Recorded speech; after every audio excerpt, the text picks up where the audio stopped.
નમસ્કાર મિત્રો, યુટ્યુબ ચેનલમાં તમારું સ્વાગત છે. આવી નવી નવી પ્રકારની યોજનાઓ વિશે જાણવા માટે મારા ચેનલને સબસ્ક્રાઇબ કરો, લાઇક કરો અને શેર કરો. આ ફોર્મ કઈ રીતે અને કઈ સાઇટ પરથી ભરવાનો એનું વિડીયોમાં સંપૂર્ણ રીતે જાણકારી આપવામાં આવી છે.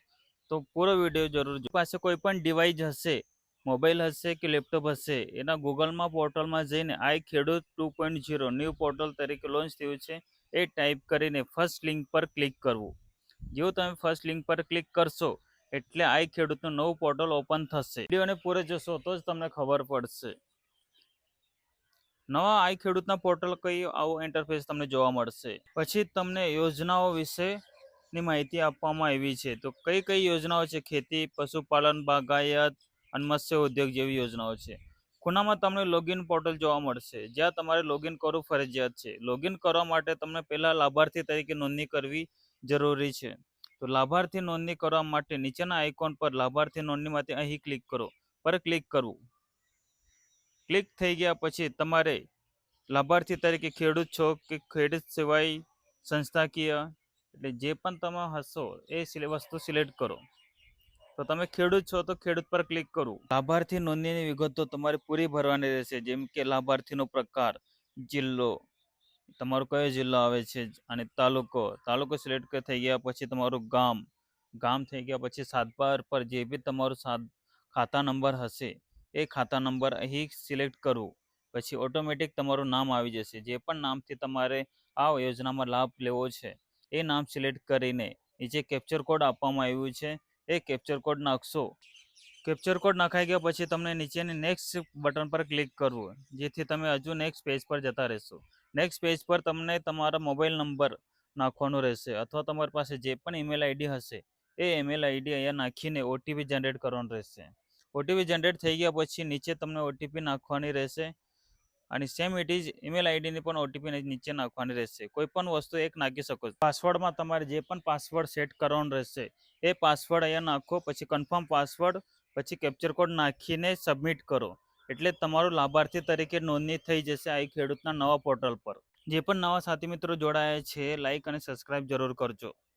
વિડીયોને પૂરો જોશો તો જ તમને આ યોજના વિશે સારી રીતે ખબર પડશે. ખેડૂત તરીકે લોગિન કરવા માટે તમે જે પણ તમારો મોબાઈલ નંબર સબમિટ કર્યો છે અને જે પણ તમે પાસવર્ડ સેટઅપ કર્યો છે એ બંને વસ્તુ અહીંયા નાખીને કેપ્ચર કોડ નાખીને લોગિન કરવાનું રહેશે.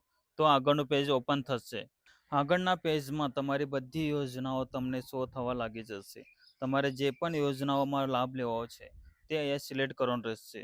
જેમ કે સ્કીમ, અરજી, પ્રોફાઇલ. વિભાગ તરીકે તેમાં ખેતીવાડી, પશુપાલન, બાગાયત, મત્સ્ય ઉદ્યોગ જે પણ તમારી યોજનામાં લાભ લેવાનો છે અહીંયા સિલેક્ટ કરવાનું રહેશે. તો આપણા મોબાઈલ ફોનની યોજનાઓ ખેતીવાડી યોજનામાં આવે છે. ખેતીવાડી યોજનાઓ સિલેક્ટ કરીને શોધીને તમને નીચે મોબાઈલ ફોનની યોજના તરીકે શો થતું આઇકોન જોવાશે. પછી તમારે દસ્તાવેજમાં કયા કયા દસ્તાવેજો આપવાના રહેશે એ બધું અહીંયા છે. જેમ કે ખરીદી બિલ, જાતિ પ્રમાણ હોય તો, પછી તમારું ખાતેદારનું સંયુક્ત બાંહેધરી પત્રક, આધાર કાર્ડ, બેંક પાસબુક, દિવ્યાંગનું પ્રમાણપત્ર, આટલા બધા જે પણ લાગુ પડતા હોય એ ડોક્યુમેન્ટ્સ તમારે સબમિટ કરવાના રહેશે. અને નીચે છે એની સામે અરજી કરો પર ક્લિક કરો. જેમ તમે અરજી ક્લિક કરશો એટલે ઉમેદવારની વિગતો આવશે. એમનું પૂરું નામ, સરનામું, જિલ્લો, તાલુકો, કયું ગામ છે એ સિલેક્ટ કરવું. પછી પિનકોડ સિલેક્ટ કરવો. પછી લિંગમાં પુરુષ છે કે સ્ત્રી છે એ સિલેક્ટ કરવું. જાતિ, પછી ઈમેલ આઈડી હોય તો, દિવ્યાંગ છે કે કેમ, ખેડૂતનો પ્રકાર, એમાં નાના, સીમાંત, કયા પ્રકારના ખેડૂતો છે, મોબાઈલ નંબર, પછી તમારું આત્મામાં રજિસ્ટ્રેશન ધરાવો છો, તમે સહકારી મંડળીમાં સભ્ય છો, હા કે ના, સિલેક્ટ કરવું. સહકારી મંડળીનો જિલ્લો, સહકારી મંડળીનો તાલુકો સિલેક્ટ કરવું, જે હશે તે સિલેક્ટ કરવાનું. પછી સહકારી મંડળીનો જિલ્લો, પછી સહકારી મંડળીનું નામ, તમે દૂધ સહકારી મંડળીના સભ્ય છો, હા કે ના, સિલેક્ટ કરો. દૂધ સહકારી મંડળીનો જિલ્લો, દૂધ સહકારી મંડળીનો તાલુકો, પછી દૂધ સહકારી મંડળીનું નામ, અને આધાર કાર્ડ નંબર નાખવો ફરજિયાત છે. એ બધું પ્રોસેસ કરી ગયા પછી નેક્સ્ટ બટન પર ક્લિક કરવું. જેવું તમે નેક્સ્ટ કરશો એટલે બેંકની વિગતો ભરવાની રહેશે. જે પણ તમારે બેંકમાં ખાતું હશે એનો અહીંયા આઈએફએસસી કોડ નાખશો તો ઓટોમેટિક બેંકનું નામ, બેંકનો જિલ્લો અને બેંક બ્રાન્ચ ઓટોમેટિક અહીંયાથી લઈ લેશે. પછી ખાતા નંબર નાખવું, કન્ફર્મ ખાતા નંબર નાખવું, પછી અરજદારનું જે બેંક પ્રમાણે નામ છે એ પ્રમાણે નાખવું, બેંકનો એડ્રેસ અહીંયા નાખવો, પછી સેવ એન્ડ નેક્સ્ટ કરવું. એટલે તમને જમીનની વિગતો આવશે. જમીનની વિગતોમાં જમીન રેકોર્ડ ધરાવશું કરીને એ બધી ઓટોમેટિક તમે જે આગળ સેવ કરી હશે એ ડિટેલ અહીંયા આવી જશે. એના પર ક્લિક કરીને આગળ નેક્સ્ટ કરવું. જેવું તમે સેવ અને નેક્સ્ટ કરશો એટલે તમને દસ્તાવેજોની વિગતો આવશે.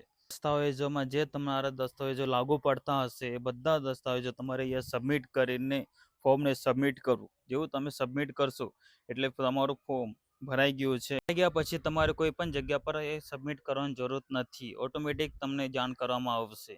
આવા જ પ્રકારના વિડીયો જોવા માટે અમારા ચેનલને સબસ્ક્રાઈબ કરો, લાઈક કરો અને શેર કરો. Thank you.